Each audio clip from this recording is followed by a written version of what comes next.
Live from Baxter's 942 Bar and Grill in the Highlands in your Derby City. This is Shooting from the Lip Live. My name is Erik McEwen and your host, Mr. Kevin Hale. And to your left.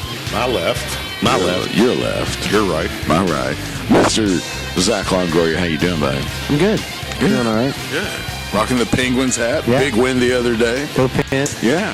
Go Pens. Absolutely. Are you a hockey guy, Erik? Man, I used to be. I got kind of disenchanted after the strike in the 90s, but I've always liked Pittsburgh. Come on back. In the 90s. He's had a grudge for a long time. I was, man. I was like that with baseball for a long time, 25-year grudge. I'm not a hockey guy. But, I mean, have you ever been on? Oh, it's no, I know. That would change I hear that about if you got to go to a hockey game, you got to go to a NASCAR race. You to have to go to a soccer match. I would go to a NASCAR race, but I can never get in the NASCAR. I just don't get. You just go left, like left the whole time, but they say, but you got to smell the fuel. I mean, I'm sure that's awesome, but I'm not going to sit and waste an afternoon watching people go in a circle. However, hockey. If you've never been to a hockey match, it is some of the most exciting shit.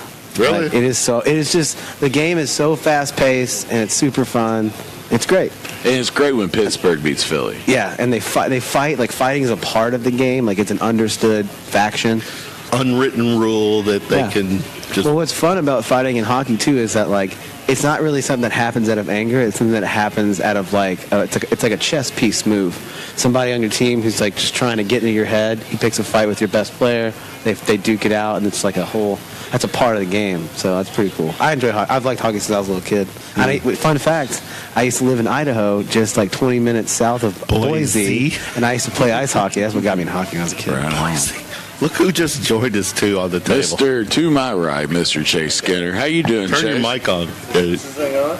It's on now. Testing. Yeah. Oh, hey, all right. We've upgraded this show, probably since you... Apparently, yeah. I see it. You got these like space shuttle-like headphones going on.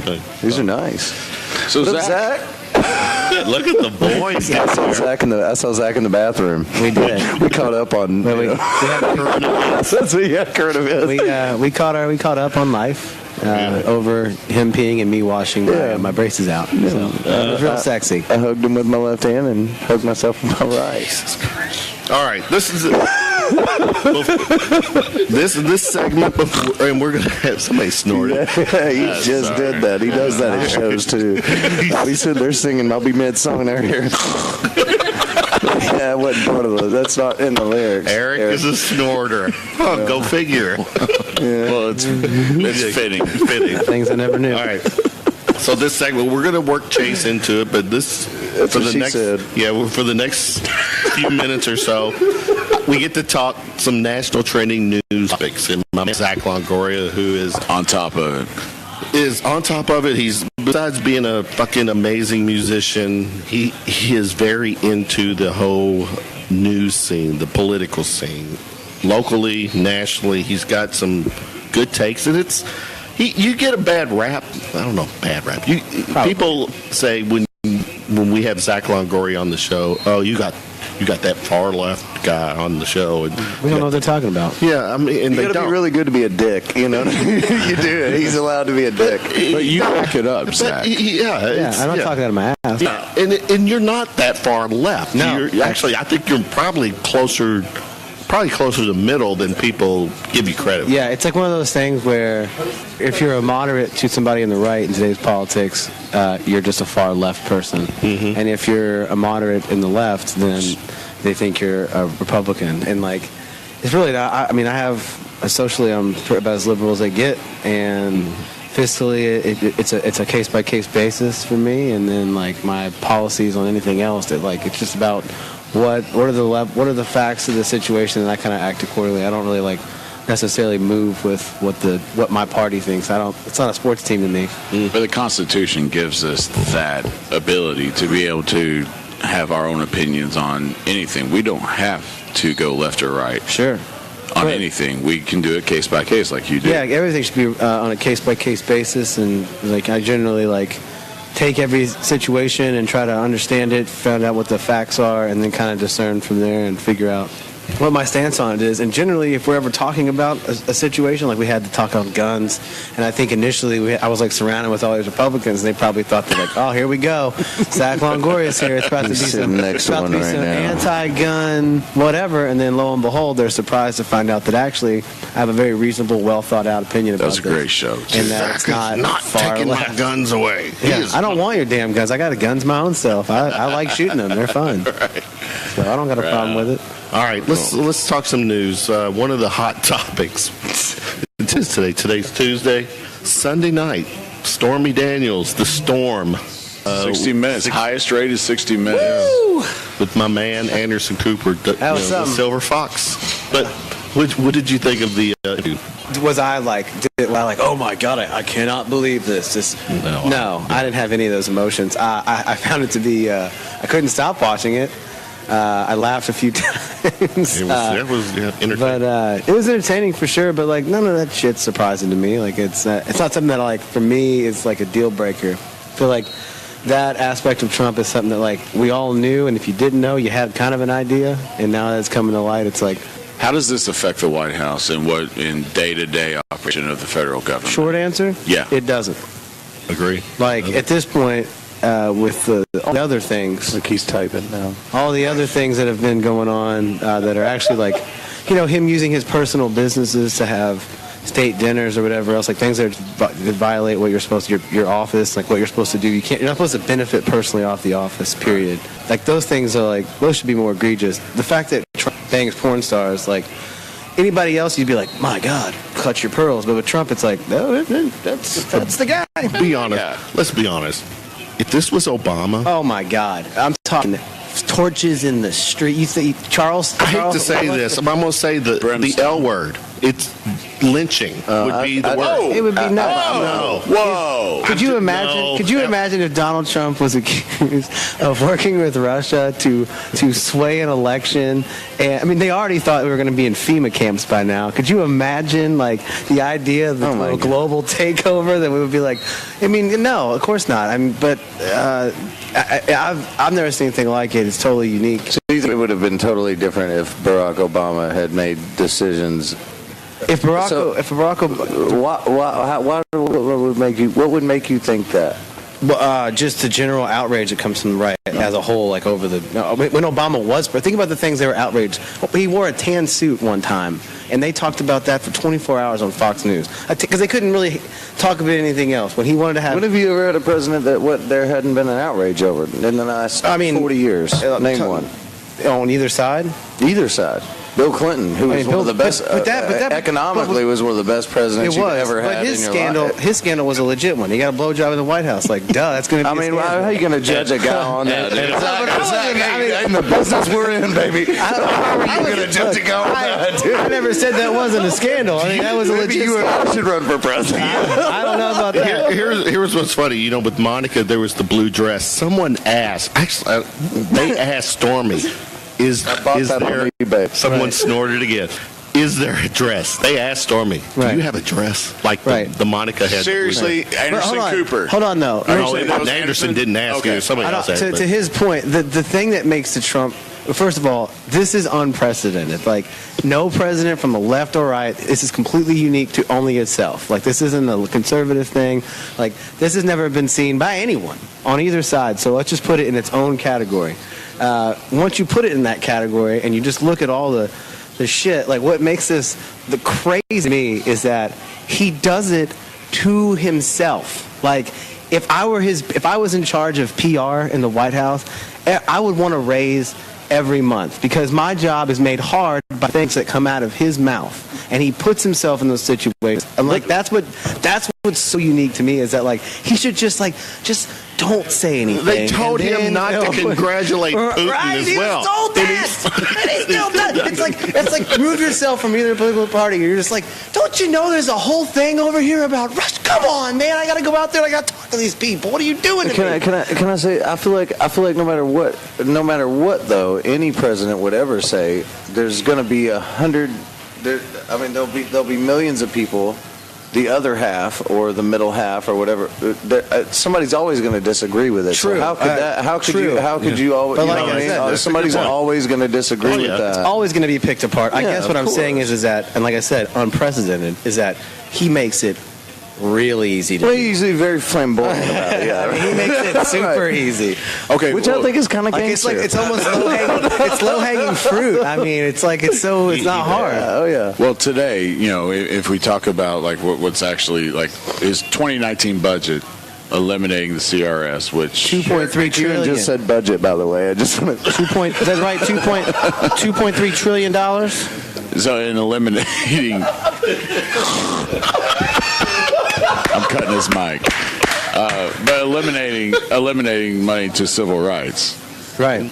That's low-hanging fruit. Right. There. And there's also, and why is he putting himself in this position right. to be able to There's been do all that? kinds of, to be fair to him, like his view on tariffs and trade is like one of the few things that I'm cool with. Like I'm on board with that. I don't like NAFTA. I never liked NAFTA. I didn't like the, what the hell is it called? The trade deal that Obama passed. I wasn't a fan of that. I've never been a fan of trade deals, period, or tariffs. So I'm with him on those.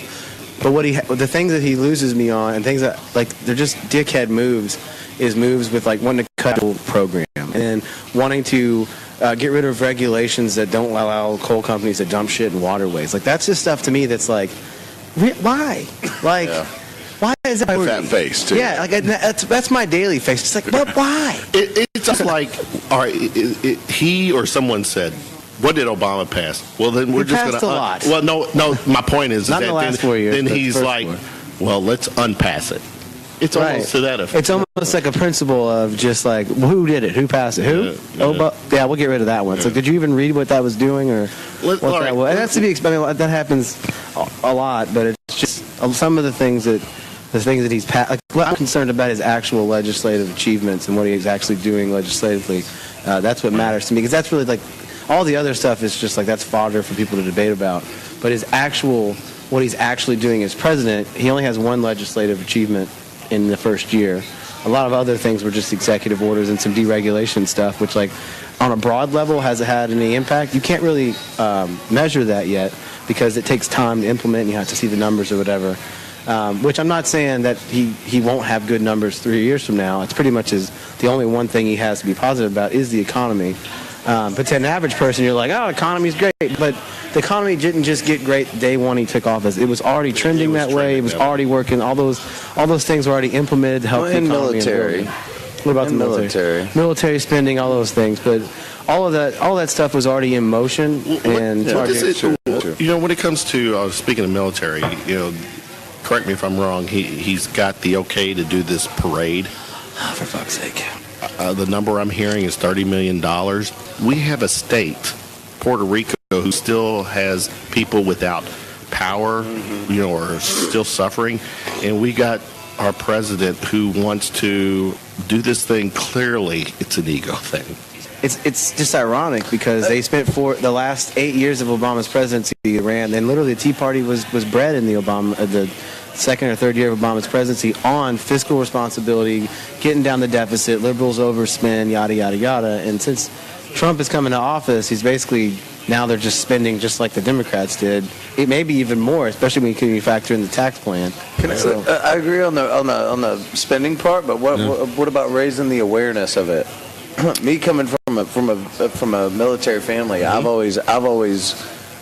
personally, there's always going to be things about presidents that you like and that you don't like. Okay. There's never going to be like the perfect president for anybody walking the face of the earth. Nobody's ever going to have it all down for one person. So raising awareness just like Obama did, which he did a lot of, I always thought in his presidency it was something he decided he was going to. He raised quite a bit of awareness about a lot of things. In my opinion, was personal things, but that's neither here nor there. But raising awareness. So just the fact that Trump is spending more money.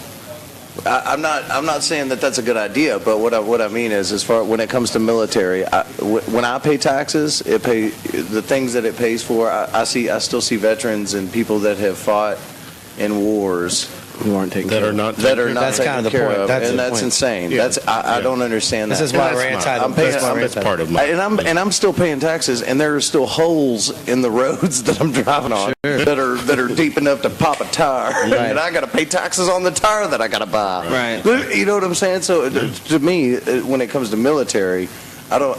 That's one of those things that's real personal for me. I'm also from a military family. Both my parents did 20 years in the Air Force. They're both retired. I grew up on Air Force Base. I lived in Idaho.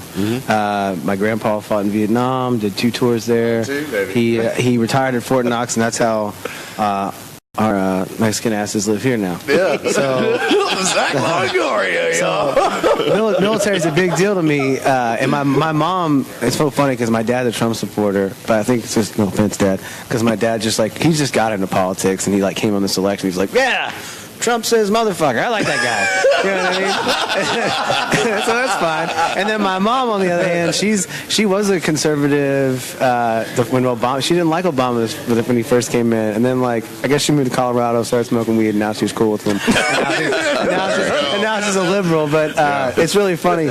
But my whole thing with the parade, and it's like he said, is that I got a good buddy of mine who was in Iraq and Afghanistan. He's got serious PTSD. I mean, he's struggling to get medical things he needs paid for by the VA because they're underfunded. There's all these different things for veterans that are underfunded. So when you have anything like that where the military is being underfunded in any kind of way, in any capacity, and then you're going to spend money on something for the military that's so arbitrary, it makes it hard to justify that. And that's really the only hang-up I have. If the military was well-funded and veterans were great, and he wanted to have a parade to jack off to, I wouldn't care. No, you're right. I really wouldn't care. There you go. All right, let's. Parkland Students. They led this. They're doing this thing now. The march. It was a huge thing this past weekend. Good thing. Positive? I think is the momentum going to keep? I'm going to give a really simple answer. I think that this has only gotten to this point because of our inaction across the board, and the anger is boiling over. Whether you think it's misplaced or you think that it's not properly being said the right way or whatever those reasons are, doesn't really matter, because the reason why it got to this point is because for almost, when was Columbine? 20 years ago almost? 20-something years ago. It happened in 99, so it's been 99, yeah. So it's been almost 20 years. Since then, we've had a litany of mass shootings. And now the technology is the way it is, we've been able to see what that looks like up close, what that all feels and looks like. And that has changed people's perception on, it makes us ask questions. Are regulations right, or XYZ? When we delve into that after all these things keep happening, you keep finding that they're probably not as strong as they could be. There's a lot of things that could be done. We don't have to take anybody's guns away. We don't have to do any of that shit. We just need to have a real life conversation. Really cool thing for you to say. Yeah, where we don't freak out about having a conversation about proper regulation and proper gun control that allows everybody guns, allows for gun sales to still be the same, not to ban anything. But until you meet them in the middle, because they're not going to go away. Nope. This is never going to go away, and because we're ignoring them, they're becoming angrier, and the demands are going to become stronger. And the legislative pressure is going to really be on in 2020 in these elections in November. And people that sided with the NRA, this will be remembered, and it will be itself for them to get reelected. So it's important. It's important that we work to try and have proper legislation and have gun people at the table and have a real dialogue. The way everybody can win, and it will take anger away from the situation. But it's not going to go away. And I think making these kids out to be bad people or all those things are just completely wrong. Facebook, real quick, the backlash that they're facing in regards to the. Turn the game down. The Facebook thing with the Cambridge Analytica, breach or not allowing all this information to be passed. We are getting killed on the background. Don't know where the background's coming from. There we go. Right. We're going to have to get up in it. Kill my mic. The Facebook thing, your take. On what Facebook thing? The Cambridge Analytica, all the data that got I think that's a thing. I don't really have an opinion on it because it's still kind of fresh, and there's still a lot of information that's still coming out. So I've just been kind of reading about it, and I know that Mark Zuckerberg's going to testify in front of Congress. So I'm kind of waiting to form an opinion until that goes down. Okay. But yeah, it's interesting for sure. Let's see. Here's one local. I don't know. Is my sound up? Can you hear me? I can hear you. All right, good. Matt Jones. Oh, I love this. Let's go. Matt Jones possibly unseating Mitch McConnell. I'm going to tell you something. What? Let me tell y'all something. Let me tell you something about Matt. I voted for Mitch. Let me tell you something about Matt Jones. Matt Jones is a problem for Mitch McConnell. He was asked to run. I don't know if you're familiar with an organization. It's called the New Kentucky Project. And it's Adam Edlin and Matt Jones that run this. And the whole idea behind the New Kentucky Project is about fostering new people that want to run for office and getting, because like the idea of how it worked, and to make a long story short, Matt Jones was approached in the last election cycle in 2016. He was approached about running for a congressional seat, I think, out of Lexington, and he chose not to run for it because he went to Washington D.C. He met with the DNC, with Chuck Schumer, and he met with Nancy Pelosi, and basically what he found out was they just were concerned about how well he polled and the fact that he could win and he'd be a vote in Congress, pretty much. It was either Congress or the Senate, but I'm pretty sure it was Congress. And that really, made him take a step back, and he was like, so I'm just basically being put up as a pawn for votes to unseat somebody, to fill it with a D, but nobody actually cares about my views or my stances or whatever, and he was like, he decided not to do it. And that's what got him into the New Kentucky Project. And he's very qualified. He graduated top in his class at Duke. He worked for one of the top law firms here in Louisville. And then he only quit practicing law only because KSR took off. But he's way qualified. He's as good as anybody about local politics and national politics and qualified to do those things. This is blowing my mind over Is here. I was going to say, you were like, Matt Jones of KSR? You said that. Yeah. Wow. He's a legit candidate and take it serious. And he comes from a well-to-do family from Eastern Kentucky. He's well-versed on the problems out there. He connects well. And he does. He polls well with Republicans because there's a lot of contempt for McConnell, even amongst his own party, especially in those parts of the state. And Matt would be somebody that they would vote for. All right, one more topic. We're doing the quick, you called it, what was the word? Anyways. Rapid fire? Rapid fire, there you go. Good for you. YouTube recently banned videos that promote gun mods, bump stocks.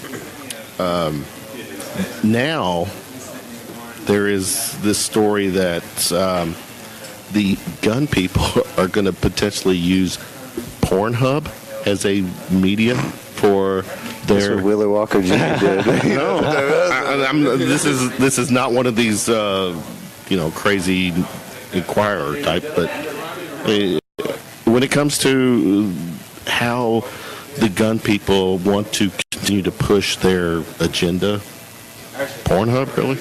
I mean, you got to go where the people are. You got to go. You know, all the male population. Yeah.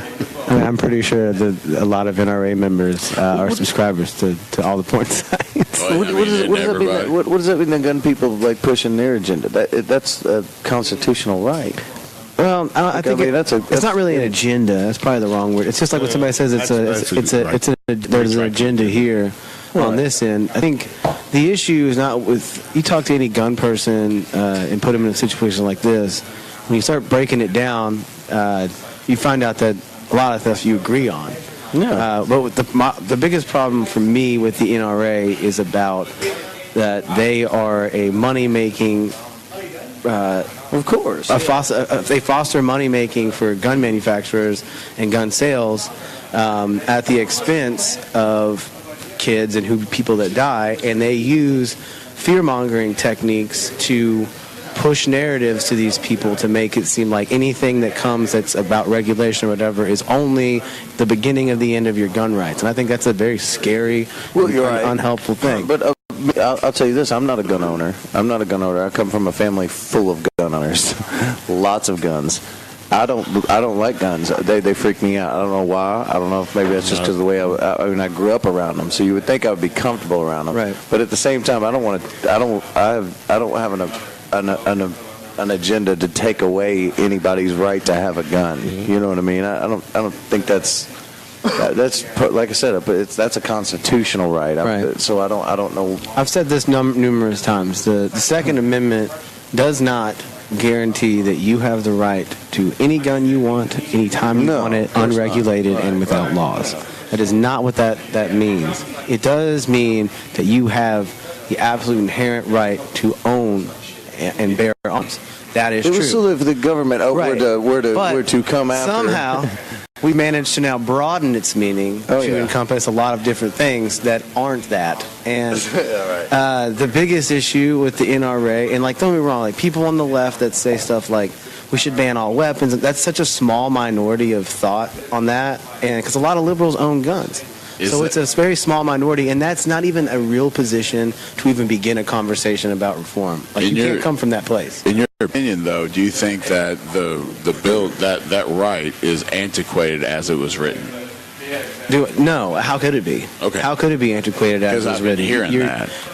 There's no way anybody. They were shooting fucking muskets. It took them like 40 seconds to even get the next shot together. There's no way they could have the foresight to think 250 years down the road that we're going to have, weapons that can shoot at 40 rounds a second. Well, hold on. That actual right was not so that people could own guns. That was in case the government, were to decide one day. If Donald Trump decided one day, you know what, we're gonna change the world. We're gonna take over the whole world. We're gonna make sure everybody has no right to anything. He's got that. And we're going to declare martial law. We're going to lock everybody in their homes, and we're going to let the government just take over everything. That was the whole point of that amendment. It wasn't so that you could own a gun. It was so that you could protect yourself in the event the government were to overthrow us as the American people. Yeah. So it's free. Exactly. So it's not. But I get what he's saying, though. At the same time, it all gets blown way out of, and as does what doesn't. Right. What doesn't these days? It's been broadened. The meaning of it has been broadened, and then you equate now fear with it about the government and whatever. And I get that is with the law. The ability to protect yourself against a tyrannical government or whatever. Like, that is a right. However, if the government, for whatever crazy reason, wants to have war amongst its people, we are not going to win. We are going to lose that fight because we ain't got tanks. We certainly don't have F-16s, and we damn sure don't have any destroyers. But what makes you think that or the people submarines that are defending you wouldn't defend you? Oh, I'm not doubting that. I'm sure there would be. I'm sure there would be a faction. But what if the people that you were going against were just all liberals or all conservatives? I mean, there's a million different outcomes. I think it's a very sad outlook. But again, you have that right, and nobody is trying to prevent you from having that right. What the main focus is and has been is, are our regulations and laws doing their proper job? And when you really look into it and you really dissect how gun laws work, how they're not federally mandated, so they vary from state to state. One state, if like Indiana and Illinois, for instance, Illinois has some of the most strict gun laws. Indiana does not, by comparison, not even close. And then you have, all of a sudden, guns are more regulated and demand is still high here, and they just go to the next state and they fill that state with guns. And that doesn't allow the laws to properly work. I sat in a room with Atticus Scott, Charles Booker, who's running for state rep, and Reggie Meeks, who's also a state rep. And we went over the proposed House bills for the state. And they talked about them and we went on about how good they were, and they were very reasonable bills. One of them was banning bump stocks. They were very reasonable things that can get passed. So they talked about that, and I raised my hand and I asked them one simple question. I was like, as litigators, is it hard to pass these laws and have them be effective when there's no federal mandate? And both of them just looked at me and went, oh yeah, that's a huge challenge. It's a challenge for every state.